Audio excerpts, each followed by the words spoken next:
तो जो ओवैसी साहब ने सवाल उठाए, और ऐसा ही नहीं कि उन्होंने ही उठाए, कल कांग्रेस पार्टी ने भी सवाल पूछे थे कि आखिर ये फूलों का, हेलीकॉप्टर का, पायलट का खर्चा पैसा कहां से आता है, कौन देता है। सुधांशु त्रिवेदी जी एक कदम आगे बढ़ के ओवैसी जी ने ये कह दिया है कि एक से नफरत, एक से मोहब्बत ये नहीं चलेगी। उन पर फूल बरसा रहे हैं तो हम पर भी बरसाइए। उन पर तो फूलों की बारिश, हम पर बुलडोजर चला देते हैं। करोड़ों कावड़िए सड़क पर हैं, कोई दिक्कत नहीं है। 4 नमाजी सड़क पर नमाज पढ़ लेते हैं तो गिरफ्तार कर लिए जाते हैं।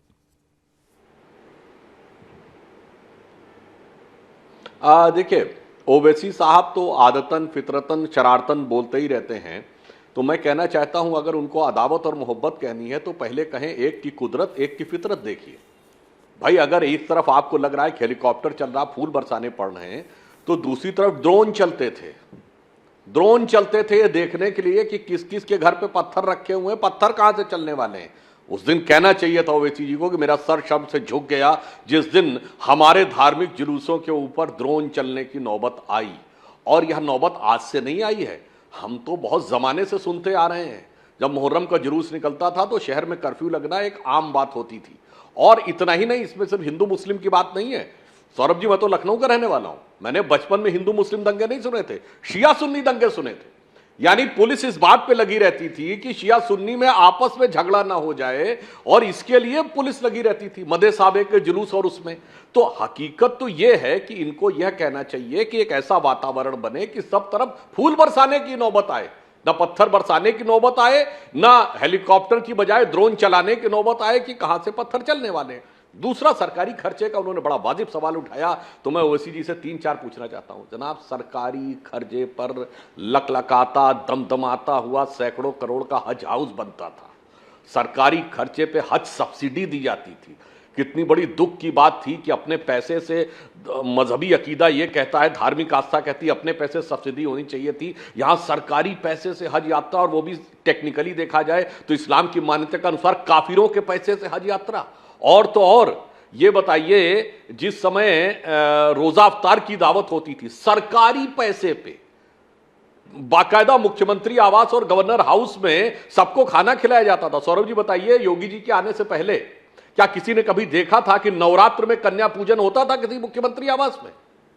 सरकारी खर्चे के ऊपर सबको देखा होगा कि रोजा अफ्तार तो कभी यह भी कह देते कि रोजा हम तोड़ेंगे तो क्यों काफिरों के पैसे से तोड़ेंगे, हज जाएंगे तो क्यों काफिरों के पैसे से जाएंगे। और तो और जनाब, सरकारी पैसे से मदरसे चलते हैं, और तो और जनाब, सरकारी पैसे से मौलवियों को तनख्वाह मिलती है, और तो और जनाब, मौलवियों को नहीं, मुअज्जिम जो नमाज अजान लगाता है, जिसके ऊपर कोर्ट की रोक है कि लाउड स्पीकर से नहीं लगाएगा, उसको भी मिलते हैं। दिल्ली में 20,000 रुपए मिलते हैं मौलवी साहब को और 10,000 रुपए मिलते हैं मुअज्जिम को। तो कभी तो ये भी याद आ जाता कि सरकारी खर्चे पे क्या क्या हुआ है। तो ये देखिए, उनकी शिकायत दरअसल यही तो है, जो बातें उन्होंने कुछ कही है, कुछ नहीं कही नजर आ रही है। सुधांशु जी, अभी आपने जो 2-3 उदाहरण दिए, अरे भाई, आपने, आपके आने के बाद जो है रोजा इफ्तारी होना बंद हो गई।